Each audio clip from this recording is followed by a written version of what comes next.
This statement is being read on behalf of Elliot's parents, Kate and Giles, his sister Mia, and his family who miss him so very much. Our lives were shattered on the 20th of June 2023 when we were woken in the early hours by a loud knock that would keep us in a permanent living nightmare. We learnt that our 17-year-old boy, Elliot, had been horrifically killed in a car crash close to where we lived.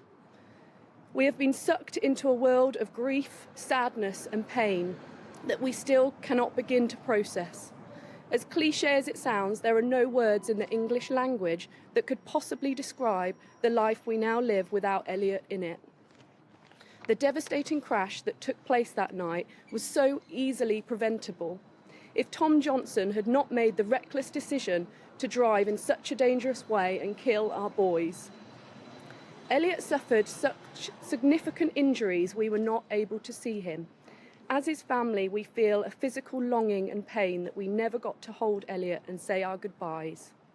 We still think about this day, and it hurts so very much that the only chance we got to be in the same room with him was when he was in his coffin at his funeral.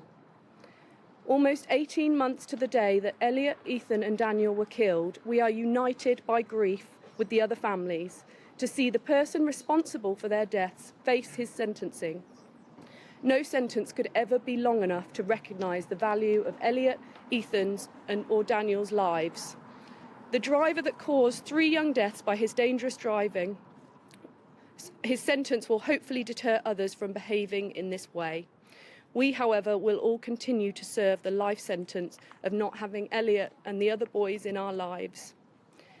There is power in grief, and as we take the steps to move forward, we are determined to find strength to be able to join the other Forget-Me-Not families uniting who campaign with the backing of Break, Road Peace and the Road Victims Trust for graduated driving licences for young novice drivers.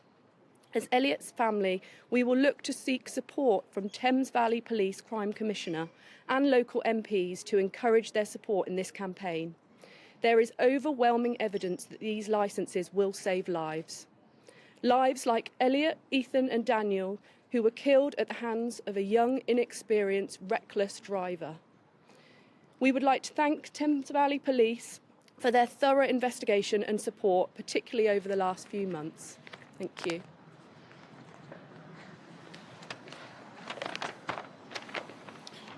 No amount of imprisonment will bring our sons back home, and we take little comfort in the sentencing of someone else's son. However, we do hope that this will serve as a deterrent to other drivers, especially young men. If just one person adjusts their attitude to driving, or one person thinks twice about being a passenger along for the ride, then there is hope that something good can come out of this tragedy. Being a driver comes with huge responsibilities. You are responsible for the safety of yourself, your passengers, and other road users. To treat all of those people with such disregard is unconscionable. No one ever thinks it's going to happen to them until it does. Please don't be that driver. Please don't be that passenger. Through Tom's actions, 3 families have suffered a devastating loss. It is a miracle that anyone survived. That is the burden that Tom must now live up to. He must not waste the opportunity that he took from our sons.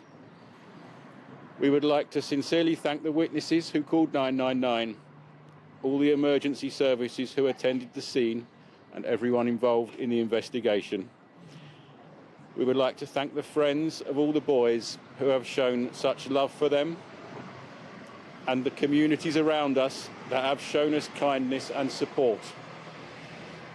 Daniel, Elliot and Ethan were all loved very much and will be forever missed by their mums and dads, their brothers and sisters, their grandparents, aunties, uncles, cousins and all of their friends. Thank you.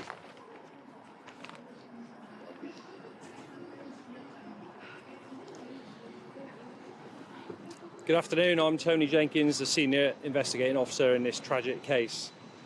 Today, Thomas Johnson has been sentenced to prison following his conviction for causing death by dangerous driving of Elliot Pullen, Ethan Goddard and Daniel Hancock.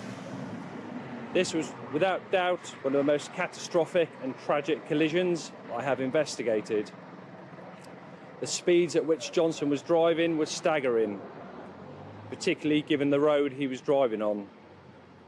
Our case was that Johnson had been using nitrous oxide throughout the evening, and it is apparent from the evidence he was doing this just prior to the collision. He would have been significantly and severely impaired. Ethan, Elliot and Daniel stood no chance. They were simply enjoying a night out, and their lives were needlessly and tragically cut short by Johnson's actions. Johnson alone was responsible for these deaths. He did not set out that night to harm anyone, but his decisions did directly and tragically result in the deaths of Ethan, Elliot and Daniel. He will have to live with the consequences of his decisions that night for the rest of his life. The events of that night have had a significant impact on the family, the friends and community as a whole. I want to pay tribute to those most impacted by this tragic case. No sentence passed down by the courts will ever serve as solace for those who have lost cherished loved ones. But over the course of this investigation, it has been truly humbling to witness the dignity, courage and patience shown by the families of Ethan, Elliot and Daniel. This incident should never have happened. It shows the very real dangers of excess speed and driving whilst impaired. The numbers of deaths and serious injuries on our roads is far too high, and we are committed to raising awareness of the risk of speeding and driving whilst impaired, which are two of the fatal 4 offences. Lastly, to the families of Ethan, Elliot and Daniel, I want to thank you for putting your trust in my investigation team. I know how hard this has been for you all, and I hope that you can move on with your lives as best you can with the cherished memories of your loved ones. Thank you.